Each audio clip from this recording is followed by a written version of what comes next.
Bueno, un saludo a todos los que nos están viendo. Hoy vamos a hablar de uno de los temas más urgentes del país, que es la calidad educativa. ¿Cómo mejorar la calidad educativa en Bolivia y qué pueden hacer los principales actores al respecto? Para eso nos acompaña Manuel Contreras. Es un gusto tenerlo acá, boliviano y experto en educación, con trayectoria en análisis y propuestas de políticas educativas, formación docente y mejora de aprendizajes. Vamos a dividir esta conversación en tres actores claves que van a ser el gobierno, los maestros y la familia, ¿no? Porque si buscamos calidad, no se puede resolver tal vez en un solo actor ni en un solo discurso. Y quisiera empezar, Manuel, preguntándote cuál es el contexto actual de la educación en Bolivia, cuáles serían las principales prioridades que tenemos para mejorar los aprendizajes básicos en Bolivia. Muy bien. Bueno, muchas gracias y saludos a todos los que nos escuchan y también gracias por la invitación. Yo creo que lo principal en este momento actual del país es que se pueda proteger el gasto educativo. El gasto educativo en Bolivia es significativo, es del 8% del Producto Interno Bruto. Y en un contexto de crisis es muy importante que se pueda proteger este gasto. Ese como primer tema. Un segundo aspecto que me parece vital es que efectivamente se lleven a cabo 200 días de clases de aprendizaje. Esto significa que el tiempo de los 200 días se esté utilizando en el aprendizaje de los temas fundamentales, no hayan distracciones como pueden ser desfiles, marchas, etcétera, ¿no? Entonces el tiempo y el uso del tiempo es vital. Y el otro punto es de que focalicemos en lo principal, en lo importante. Y sobre eso vamos a conversar más en el transcurso de la charla, pero yo diría que es sobre la capacidad que tengan los profesores y las profesoras de efectivamente transmitir y crear un ambiente en el cual pueda haber un aprendizaje genuino y que nos concentremos en lo básico: lectura, escritura, pensamiento matemático, pensamiento crítico, y generar un ambiente, un contexto en la escuela y en el aula donde efectivamente pueda haber pues la realización del proceso de enseñanza-aprendizaje. Si el objetivo es mejorar la educación, ¿qué políticas o medidas deberían priorizarse en Bolivia en los próximos 12, 18 meses? Te pregunto porque muchas veces hablamos no de reforma, pero se queda un concepto muy grande a veces. Entonces, ¿cómo bajar esta idea a decisiones un poco más concretas? Muy bien. Sí, yo creo que es importante entender un par de cosas que me gustaría compartir. Gran parte del proceso de enseñanza-aprendizaje ocurre en la unidad educativa. Más concretamente, ocurre en el aula. No ocurre en la ley, no ocurre en el Congreso, no ocurre en el ministerio. No sé por qué muchas personas se han fijado con esta idea de derogar la Avelino Signani. Yo no tengo nada ni a favor ni en contra. Mi posición sería: evaluaremos, pero no porque estemos en un diferente ciclo de gobierno, no porque no estemos de acuerdo con lo que ha hecho el MAS, queramos derogar la ley. Eso no es lo importante, eso no va a cambiar la educación. Reitero, lo importante es lo que haces en la escuela y en el aula. Y puedes hacer muchas cosas en la escuela y en el aula sin tocar la ley. Mi recomendación sería: no repitamos lo que ha hecho el MAS, derogar la 1565. ¿Por qué no evaluamos? ¿Por qué no auditamos? Seguro que hay cosas positivas, mantengámoslas. Lo que es negativo, cambiémoslo, pero primero auditar y evaluar. Y reitero, eso no es lo importante, eso solamente distrae de lo esencial. Lo esencial es lo que pasa en la unidad educativa y lo esencial es lo que pasa en el aula. Dicho eso, es absolutamente importante que se desconcentre el sistema educativo. El anterior régimen lamentablemente ha hipercentralizado y hiperburocratizado el sistema educativo. Los pobres directores distritales están ocupados haciendo informes a diestra y siniestra. Ya una primera cosa positiva que hizo el viceministro Pimentel es decir el año pasado: no me envíen informes porque nadie los lee y de nada sirve. Entonces, hay que comenzar a desburocratizar. Entonces, yo creo que un tema clave es capacitar, fortalecer y empoderar a los directores de los establecimientos educativos, porque ellas son los líderes y los gerentes de la escuela. Y es ahí donde pasa el proceso de aprendizaje. Primer punto. Segundo punto, hacer medianamente más eficiente y efectiva lo que pasa en el aula.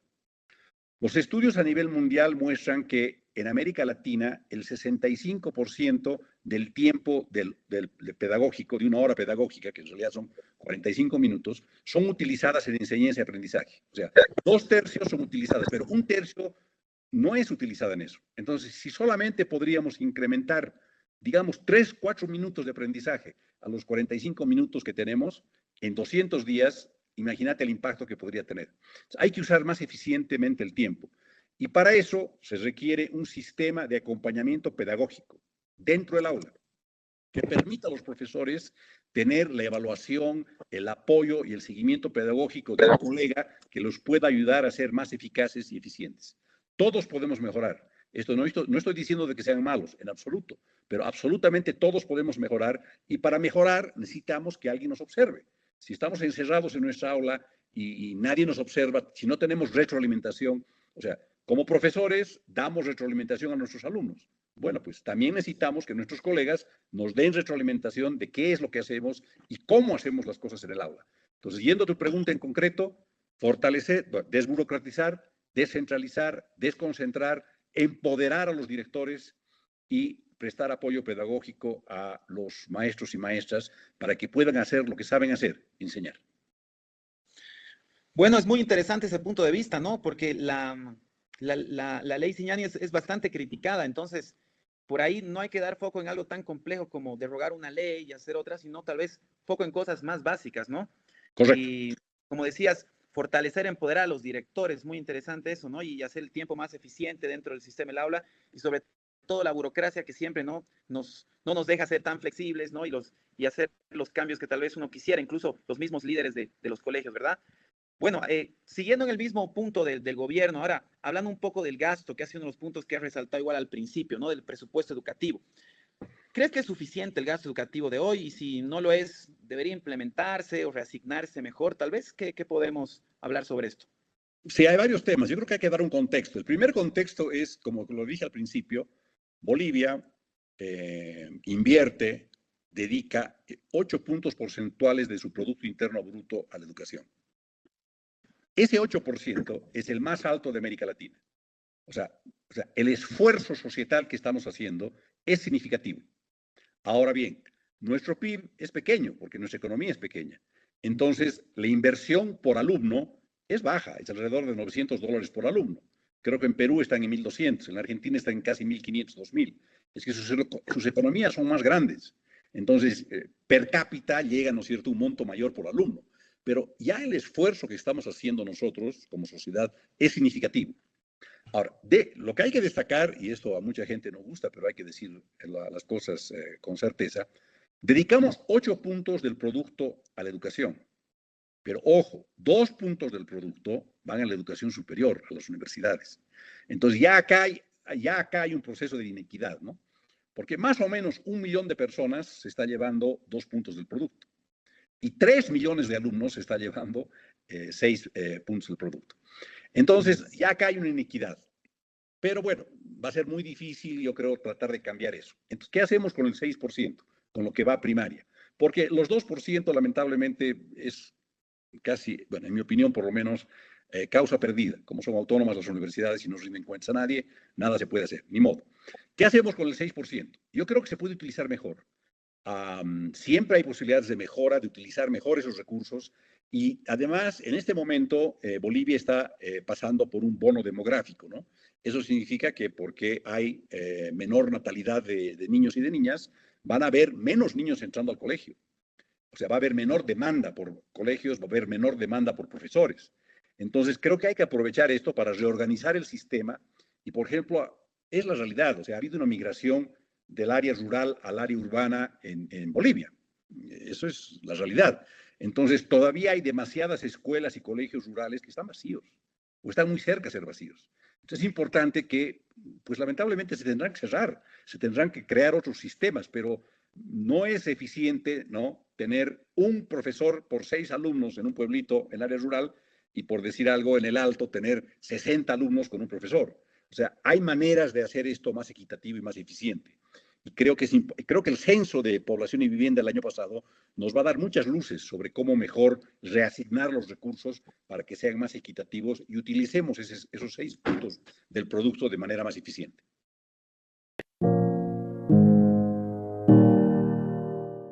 Quisiera preguntarte, en el tema de docentes, ¿no? En formación docente, ¿cuáles son los problemas más serios que habría o que podrías destacar, ¿no? Es un tema de contenidos, tal vez metodologías, incentivos, acompañamiento.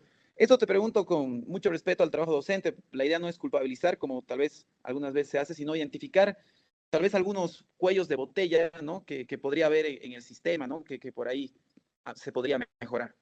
Ya. Efectivamente, creo que todos tenemos que tener mucho respeto por lo que hacen los docentes. Hay excelentes docentes, pero también hay otros que no son así, ¿no? Entonces, para el tema de formación docente, que es absolutamente importante, yo me quisiera concentrar en tres aspectos. Un primer aspecto tiene que ver con el ingreso a lo que hoy se llaman las escuelas superiores de formación de maestros. En la anterior gestión habían cupos y no todo el mundo no tomaba examen. Esto ya se ha cambiado. Este año, más de 90,000 personas están postulando a lo que se llamaban las normales y todo el mundo está tomando examen. Entonces, creo que esa es una cosa positiva. Es importante de que los y las mejores vayan a las normales. No puede ser que hayan cupos políticos o de sindicato o de partido. Tiene que haber un proceso meritocrático. Entonces, ese es el primer tema, el ingreso. El segundo tema es qué ocurre dentro de las normales. Es interesante notar que el año pasado, en noviembre, hubo un congreso pedagógico. Hubo un proceso de abajo hacia arriba. Participaron a nivel distrital, luego a nivel departamental. Más de 54,000 personas participaron en todo el proceso. Bueno, y aquí se abre una caja negra.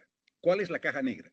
¿Qué es lo que está ocurriendo en lo que llamábamos normales, las escuelas superiores de formación de maestros? Según data de este congreso pedagógico, 75% de los docentes de las normales tienen un nivel insatisfactorio del conocimiento de la materia que enseñan. Vuelvo a repetir. 3/4 partes de los docentes de las normales no tienen el grado suficiente de conocimiento de la materia que están enseñando. Así estamos. Entonces, hay un problema enorme de selección de maestros y aquí venimos a otro tema que solamente se da en Bolivia. Para enseñar a los maestros tienes que ser maestro. O sea que un licenciado en historia, en física, en química, en matemáticas, etcétera, no puede enseñar en la Escuela Superior de Formación de Maestros. Este es un gran error. Esto, lamentablemente, lleva a lo que yo llamo un sistema endogámico, enfermizo, donde solamente un maestro enseña a otro maestro. Imagínate en matemáticas. El que aprendió matemáticas ayer va a repetir los apuntes para el que enseñó matemáticas mañana, pasado, etc. Son los apuntes de los apuntes de los apuntes de los apuntes. No hay sangre nueva, no hay conocimiento nuevo que podría venir de la universidad. Entonces, ¿quién enseña en la Escuela Superior de Formación de Maestros? Es un tema absolutamente clave. Entonces, ¿quién ingresa? Se ha mejorado algo. Falta ver quién enseña, cómo se enseña. Y por último, falta el egreso. Una vez que salen los profesores, ¿dónde van y cómo se hace el aprestamiento? O sea, falta traducir, falta capacitar mejor para que puedan hacer prácticas reales, efectivas en aula. Y para que haya un proceso de seguimiento.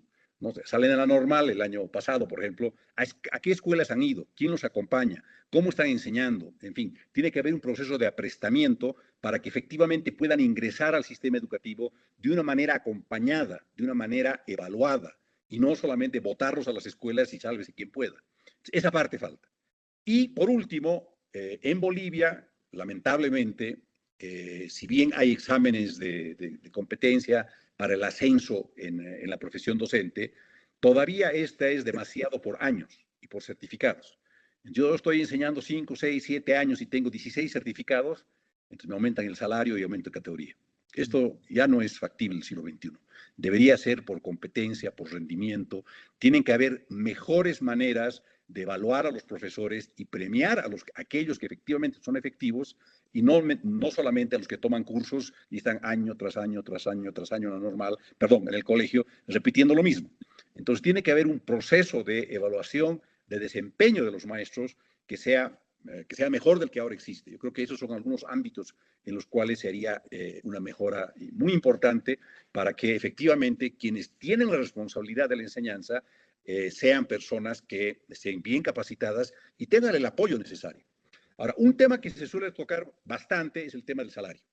Quiero destacar en un trabajo reciente que acabo de publicar que los maestros han mantenido en términos reales sus salarios los últimos 20 años. Es más, hoy por hoy, casi 2/3 o más de los maestros el ingreso que tienen los ponen en el quinto quintil de ingreso, en otras palabras, entre las personas más ricas de este país.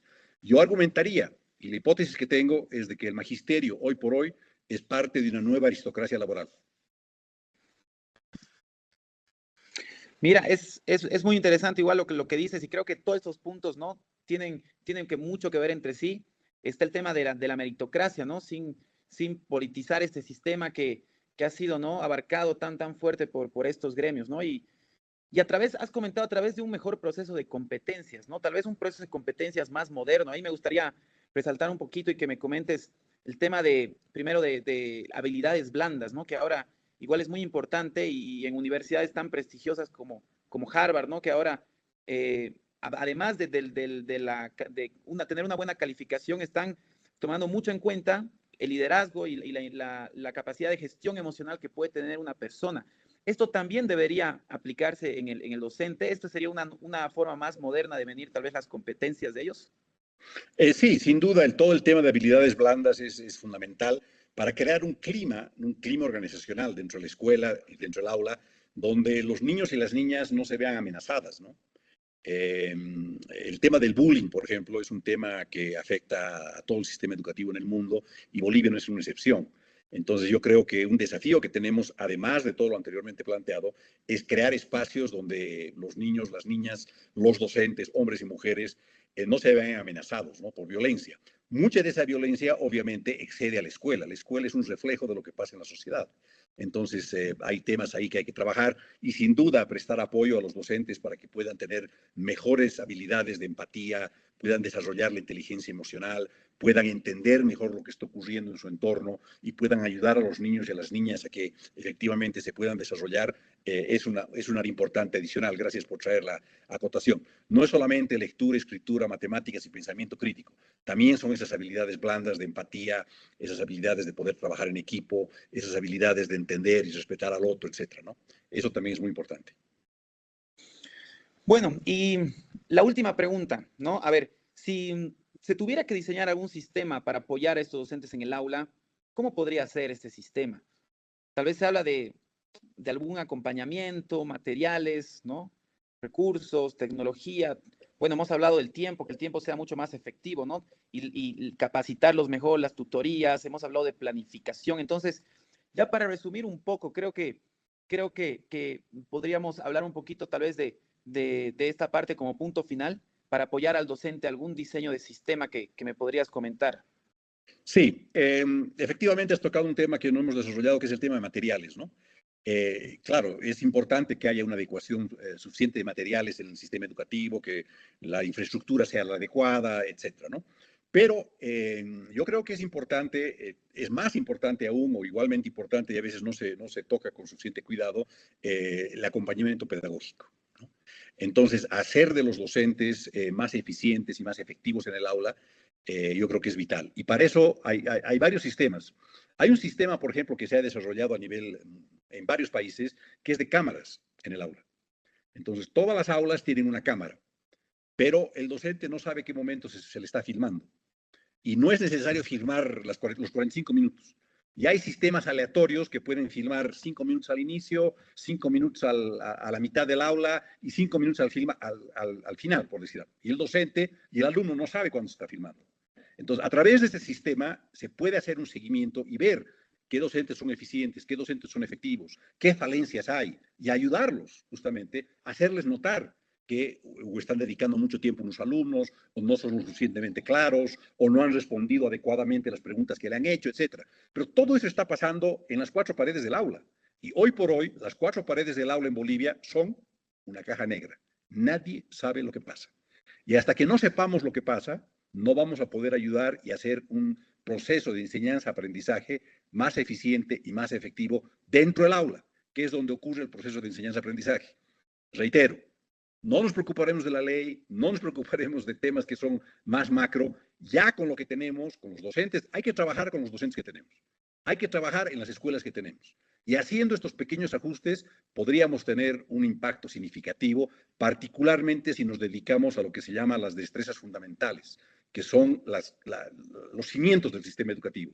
Algo que no hemos hablado, la educación inicial. Es muy importante fortalecer la educación inicial, que haya mayor cobertura de educación inicial y lo básico, lectura, lectura para entender, escritura, pensamiento matemático, pensamiento crítico.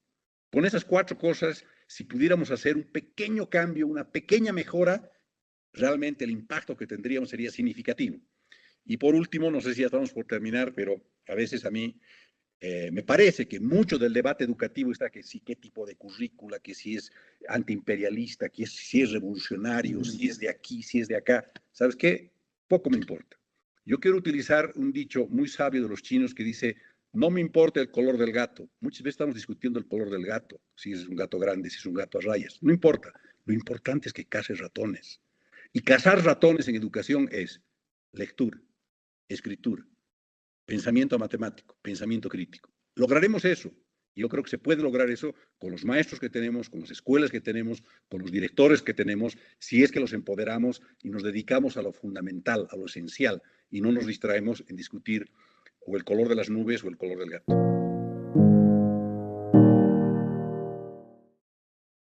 ¿No? El rol que juegan los padres en la educación de los niños, porque muchas veces le echamos mucha responsabilidad al sistema educativo, a los docentes, cuando la educación en la casa es muy importante. Entonces, te pregunto, ¿qué pueden hacer los padres que realmente impacten el aprendizaje?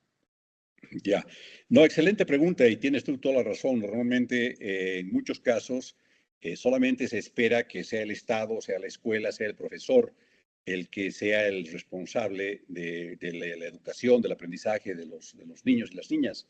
Pero en realidad la educación es una corresponsabilidad. Entonces, desde esa perspectiva, el papel de los padres es clave.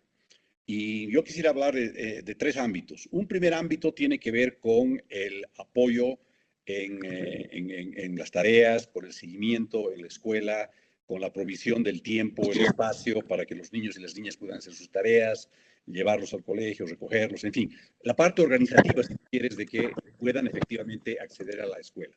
Esa es una parte y creo que en gran parte eso se cumple. Pero hay 2 aspectos que me parece que son fundamentales que no se están cumpliendo. Uno de ellos tiene que ver con el ejemplo en la lectura. Una de las grandes fallas que tiene el sistema educativo boliviano, y no solo el boliviano, sino en toda la región, es de que lamentablemente los niños y las niñas no entienden lo que leen. Entonces es vital, es absolutamente vital que los padres jueguen un papel importante acá, por ejemplo, en leyendo cuentos o leyendo textos en voz alta a sus hijos. Solamente ese hecho ya tendría un impacto muy positivo en el aprendizaje de los muchachos y muchachas. Entonces, la lectura en voz alta es un tema clave.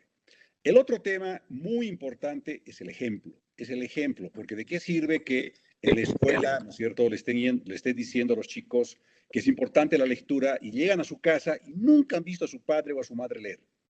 No hay libros en su casa. Ahora yo sé, alguien puede decir, bueno, es que en Bolivia la pobreza, los hogares, sin duda, hay hogares donde ambos padres están trabajando, hay hogares donde es muy difícil de que puedan leerles y que puedan haber libros en la casa. Pero eso será el 10, el 20% de los hogares, el 30% de los hogares. ¿Qué pasa con el otro 70% de los hogares donde los padres y las madres deberían estar leyéndole a sus hijos y también mostrar la importancia de la lectura? Entonces, la lectura en voz alta, clave. El tener libros en casa y que vean a los padres y a las madres leyendo, también muy importante. Y por último, y no menos importante, es poner estos aparatitos en hold, ¿no?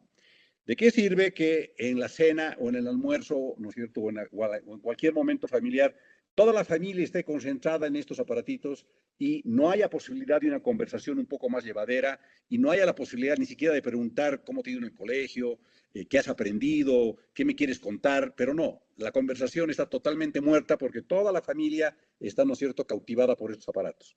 Y sobre eso vale la pena comentar que una de las cosas positivas que ha hecho la actual gestión, la actual ministra, y felicito a su equipo, es prohibir, efectivamente, prohibir el uso de celulares en las clases, en el aula. Ojalá prohibieran el uso de los celulares en el colegio, no solo de los alumnos, sino también de los profesores. ¿Por qué? Porque distraen de una manera perversa. Y además, en los colegios y en las escuelas, los celulares además son un instrumento de acoso. Constantemente los muchachos están viendo qué hacen sus compañeros, cuelgan fotos que pueden ser no muy favorables, etcétera, etcétera. Entonces, reducir el uso de estos aparatitos creo que es ya un paso importante y ojalá los padres de familia lo entiendan así y ojalá los profesores den el ejemplo. Como sabemos, no es lo que uno dice, es lo que uno hace. Bueno, gracias, Manuel. Has dado unos ejemplos muy prácticos y concretos, ¿no? Que creo que son fáciles de seguir, como la lectura en voz alta, ¿no? El ejemplo de los padres, ¿no? Que a veces es algo tan sencillo, ¿no? Que puede hacer un cambio muy grande. Y el segundo punto que has tocado de los celulares, ¿no? Que es un tema ahorita que es bastante polémico, tanto el uso de los celulares como el acceso a estas plataformas y redes sociales que son tan accesibles, ¿no? Y parece muy paradójico que ahora estas herramientas sean tan versátiles, que tengan tantas funciones y que nos permitan más bien, ¿no? Tener tanta conectividad y tanto acceso a información, pero en el niño es contraproducente en cierta edad, ¿no? Entonces, abarcando un poquito más en esta parte de las redes sociales y las plataformas, ¿no? Porque si bien pueden hacer daño, también tienen un lado positivo. Entonces, la prohibición sería total, se necesitaría una regularización, el uso es pedagógico. ¿Qué se recomienda? ¿Qué recomienda la evidencia, ¿no? ¿Qué es viable en Bolivia que podemos tomar, por ejemplo, de otros países? Ya, gracias por la pregunta. Bueno, yo creo que hay dos temas a esto. Un primer tema es un excesivo uso de la pantalla. Lamentablemente, acaba de salir un estudio del Banco Mundial que justamente pregunta quién está criando a nuestros hijos. Y ahí lo que se demuestra y lo que se sugiere es que de 0 a 1 año el uso de pantalla sea 0. Es decir, un niño o una niña con menos de 1 año no debería tener acceso a pantalla en ningún momento. De 1 año a 5 años, máximo 1 hora por día. Lamentablemente, el uso de pantalla no genera, o sea, distrae al niño o a la niña de actividades más creativas, de, por ejemplo, jugar con bloques, de, por ejemplo, desarrollar destrezas motrices, de, por ejemplo, estar al aire libre, etcétera, etcétera. Entonces, solamente el uso excesivo de la pantalla ya es negativo. Ese es un primer punto. El segundo punto es, bueno, ¿qué pasa de cuando ya están en el colegio? Creo que todos nosotros lo hemos visto en mayor o menor grado. O sea, está el profesor o la profesora tratando de tomar la atención de los niños y mientras él o ella esté hablando o está de espaldas, ¿no es cierto?, a los muchachos, todo el mundo está viendo su celular, está chateando, etcétera, ¿no? Además, los mismos padres, ¿no es cierto?, le están preguntando, ¿has comido tu almuerzo? ¿A qué hora llegas? ¿A qué hora vas a venir? ¿A qué hora vas a volver? O sea, realmente yo creo que es importante que se permita que haya espacios en los cuales uno puede estar lejos de estos aparatos y pueda concentrarse en lo fundamental. ¿Qué está ocurriendo en el aula? ¿Cómo interactúo con mis compañeros? ¿Qué está diciendo la profesora? En fin, libres de las redes. Ahora, ese es un momento. El otro momento puede ser el uso de, obviamente, la tecnología para acceder a información. Pero yo creo que es importante separar ambas cosas, ¿no? Y como cualquier instrumento, depende cómo se lo utilice. Y en este momento creo que hemos sobrepasado el uso. Ya es demasiado el uso que estamos teniendo. Inclusive, o sea, Bolivia no es el único país ni el primer país que está prohibiendo el uso de celulares en el aula. Si no me equivoco, hay más de 30 países que han pasado legislación en este sentido, entre ellos el año pasado Perú. Además, no solamente eso, se están demostrando de que los niños, las personas, los seres humanos, aprendemos a leer y escribir escribiendo a pulso, en papel y lápiz. Aprendemos mejor a leer y escribir si leemos en papel. Entonces, ahora, repito, es aprender eso no significa botar el celular, eso no significa botar la computadora, sino comenzar a aprender a leer y escribir en papel y lápiz y eventualmente, obviamente, vamos a usar la computadora, vamos a usar el teclado, etcétera, etcétera, ¿no? Yo creo que aquí no es un caso de todo por el celular, nada contra el celular, no, es un caso de un balance. Lamentablemente, ya nos hemos pasado, o sea, ya estamos en un extremo. Entonces, lo importante es volver a un término medio. Y ese es el desafío que tenemos en el ámbito educativo.